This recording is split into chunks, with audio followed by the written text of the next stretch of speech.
Conversations with Dr. Adrienne. Woo, your lethal weapon is your mind. Don't eat the apple.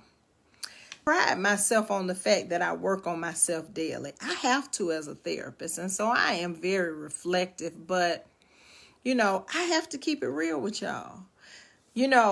I have allowed some relationships that I have had, romantic relationships, or something that looked like a romantic relationship, because it wasn't a platonic friendship, to cause me to diminish my own self-worth. And that's not to blame the other people, because understand, self-worth starts with self for a reason, because it's your responsibility, not somebody else's. But what I realize, y'all, is that so often, who it is that we see ourselves as, it's defined by other people. It's not defined by you. And so if you're in a relationship and the moment something is not going right inside of the relationship, you might start to question yourself and wonder, what did I do to contribute to this? And that's not to say that that's a bad thing, because you want to be reflective enough inside of every situation, every person you meet, every place that you go, to be able to say, okay, am I bringing my best self to this situation? So there's nothing wrong with that. The problem is when we start to second guess who it is that we know we are, because we've allowed somebody else to tell us who they think we are. And so we have to be very, very careful about the things that we absorb inside of our mind, because your lethal weapon is your mind. And so every thought that you have is going to dictate every single thing about you, how you see yourself, how you see your abilities. And so you got to be careful about where your endorsement is coming from, because y'all, a lot of times we say we want certain things in our lives, but we manifest from a place of fear. And that's not possible. You can't. So manifesting is about what you are calling into your life, what it is you are believing for your life. And so if you say that you are believing certain things about yourself, about your life, about your future, but you are doing it from a place of fear, then guess what? The fear is what you are actually manifesting into your life. So when you concentrate on, this thing, this goal that you have, that you say you want, whether it's a business, whether it's a relationship, whether it's a new job, whatever it is, having a baby, whatever it is, but the thoughts that permeate your mind more than anything are the ones that say you can't achieve this, you can't have this, you can't be this, then guess what? You are sending vibrations out into the universe to say, no, it's not possible. When you operate from a place of being afraid that the very thing that you want and you've asked for is not going to come into your life, then y'all, guess what? It's not.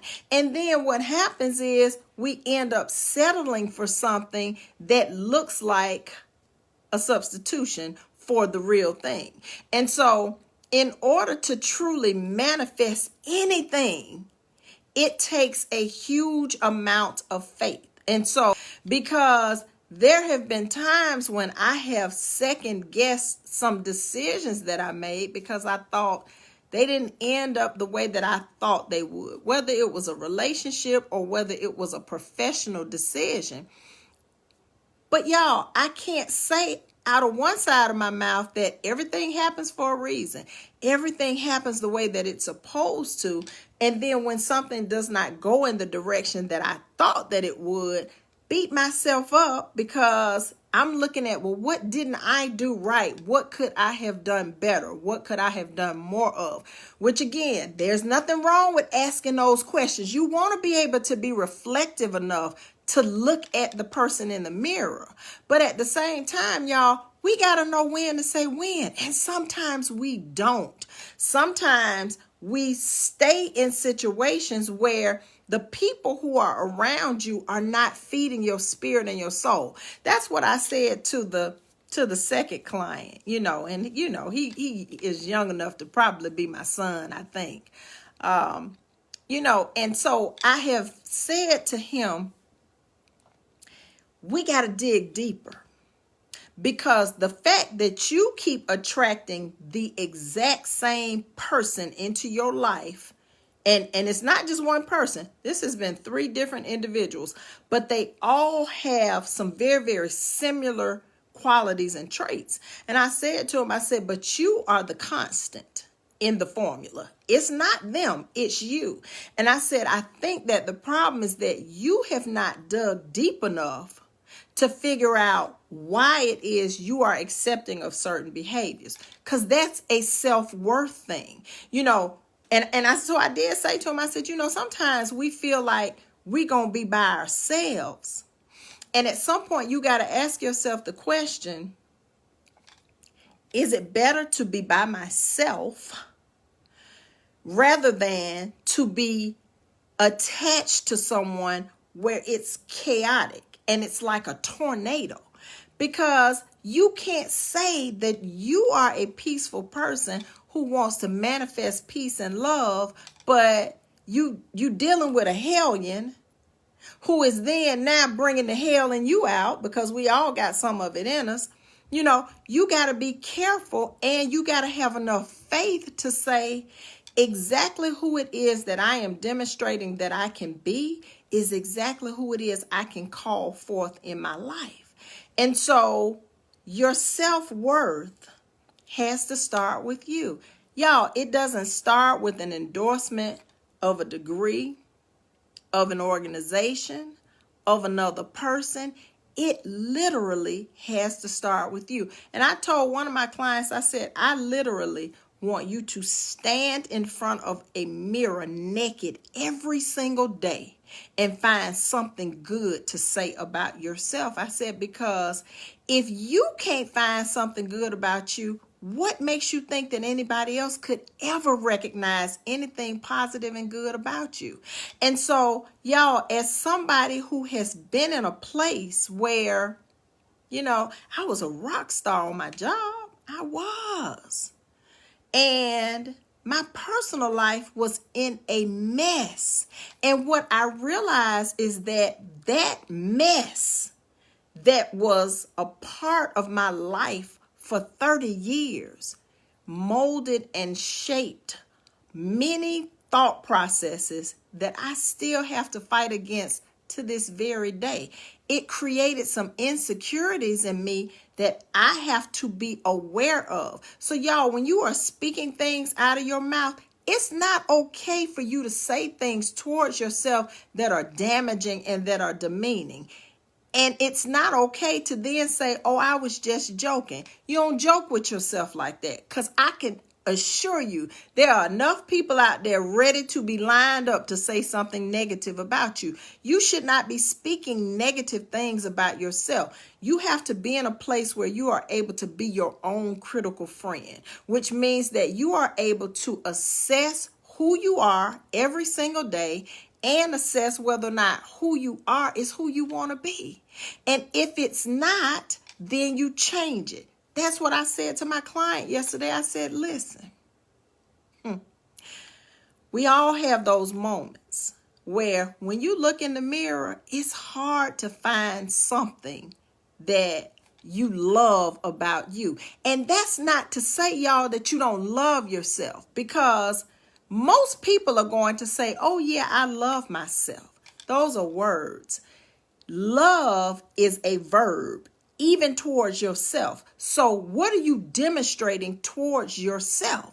And so when you make comments about yourself and you cover it up by saying, I was just joking, that really is a defense mechanism, because it's really about something that you really believe about yourself.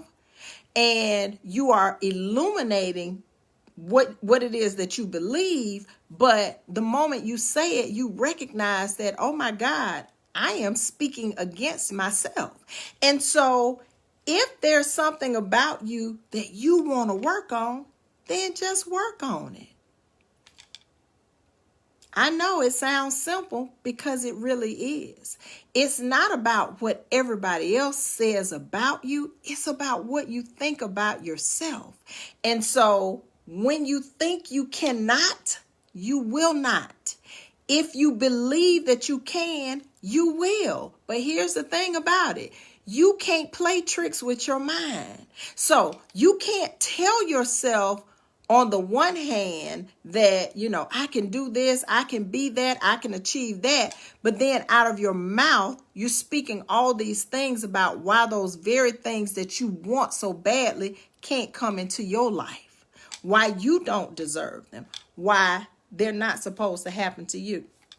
So we got to do a better job. So y'all, your lethal weapon is your mind. So you got to be very, very careful about the poison that goes into your mind from other people and from you. Because as much as we would like to believe that we all love ourselves, y'all, sometimes we are our worst critics. And so we have to do a better job of being aware of what it is that we say. So that's it, y'all. I was the third confirmation because I am aware that my own self-worth has taken a hit by some of the things that I experienced. I recognize that I have stayed inside of some very unhealthy relationships because out of fear that I was going to be by myself. And consciously, that was not my thought process. Y'all, because see, y'all, there's the thing. Your subconscious is what drives your behavior. We think it's our conscious because that's our arrogance in being in control. But it's the stuff that's bubbling down inside of your spirit and your soul that you ain't really up close and personal with all the time that guides what comes here and then what comes here. And so for me,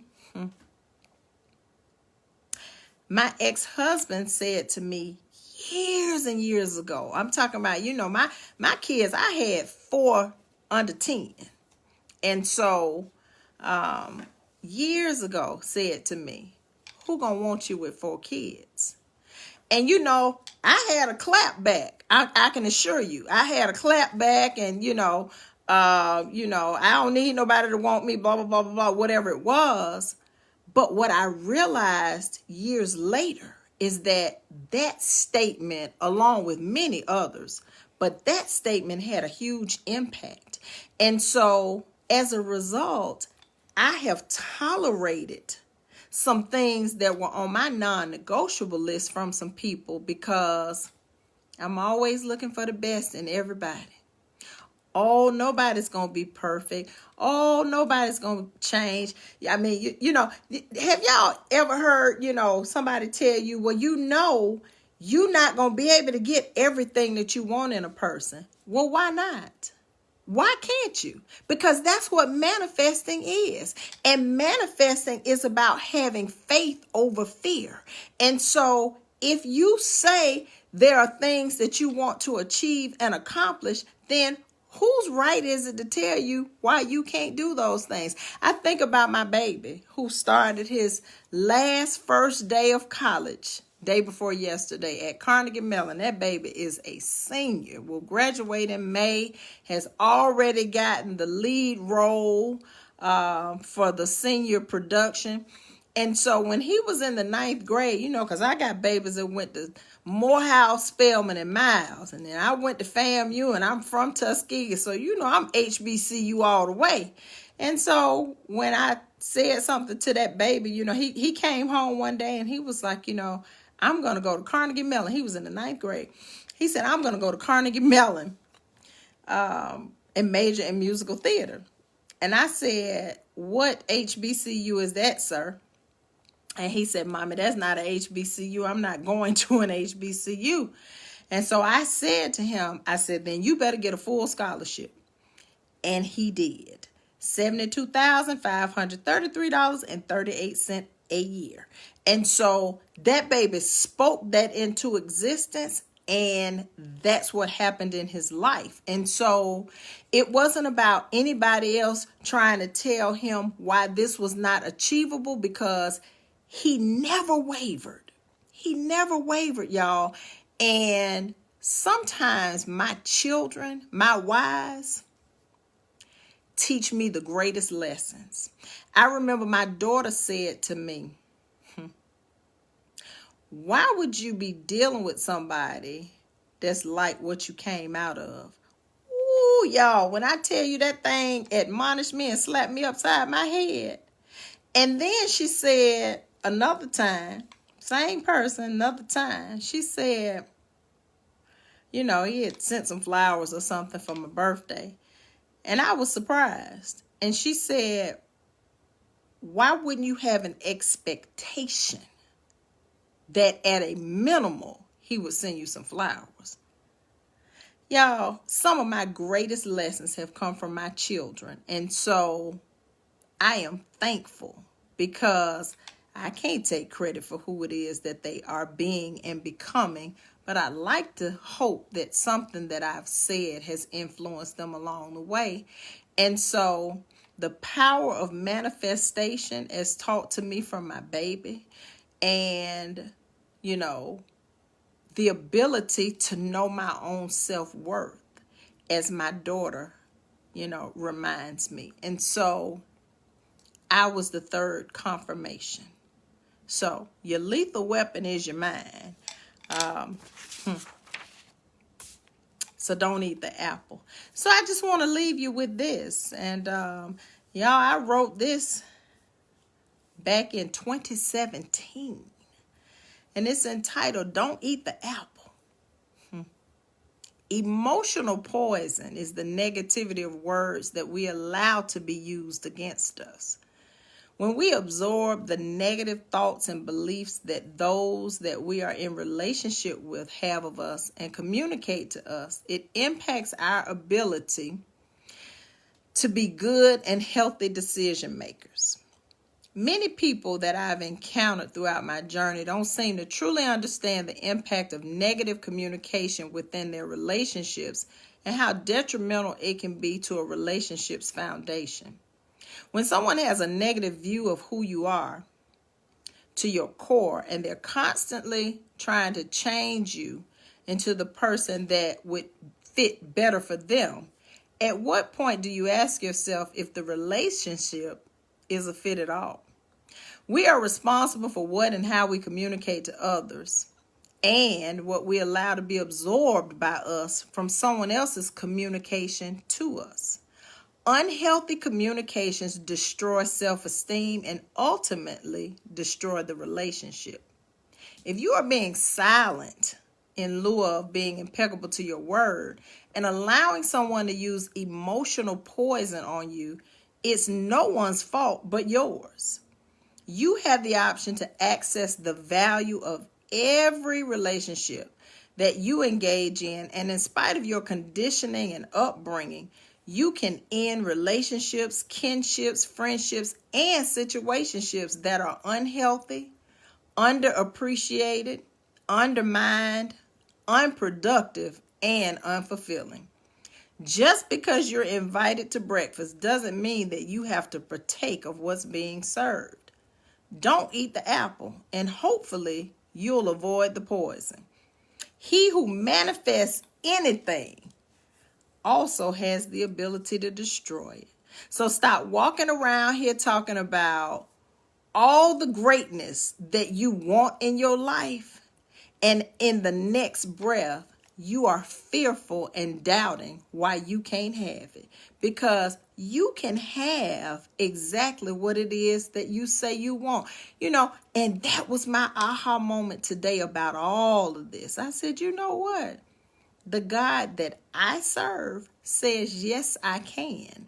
And so I don't have to allow what anybody has spoken into me and over me that is negative, that is hurtful, that minimizes my self-worth to be a part of my formula.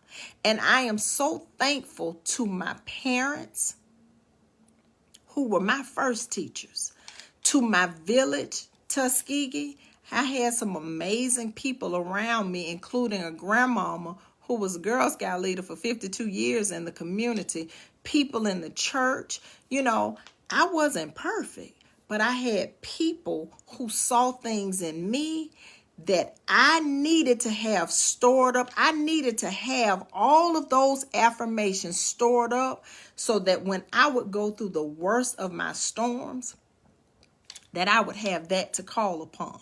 So if you have not stored up some affirmations about you, then I am encouraging you tonight to go stand in front of the mirror naked. And y'all, I mean this with all sincerity. Stand before that mirror naked and find the goodness in you. Because if you can't find the goodness in you, I can assure you nobody else can. And we love to say, oh, we love ourselves. Oh, yes, I love myself. Because it took a lot of bravery for my client to say, I don't know what I value about myself. Y'all, that was so significant because that meant that she had taken the first step to find her self-worth. But if you keep running around here acting like, oh yeah, I got it going on, but you don't really believe it deep down in your soul, you better stop that because it's going to catch up with you. If you want to bring all the peace, the love, the goodness, the abundance into your life, it starts with you. And it starts with you being able to be exactly what it is you want to bring into your life. Once you start to do that, it'll become very, very evident to you who is not those things. And then if you allow those people, places, and things to stay in your life that are not a part of who it is that you are manifesting yourself to be, then that is your fault. That ain't nobody's fault but yours. So there it is. Your lethal weapon is your mind. Don't eat the apple. Don't allow others to poison your mind. Don't you poison your mind against yourself. Know your self-worth. Know your value, because if you don't recognize how valuable you are, nobody else ever will. So that's it, y'all.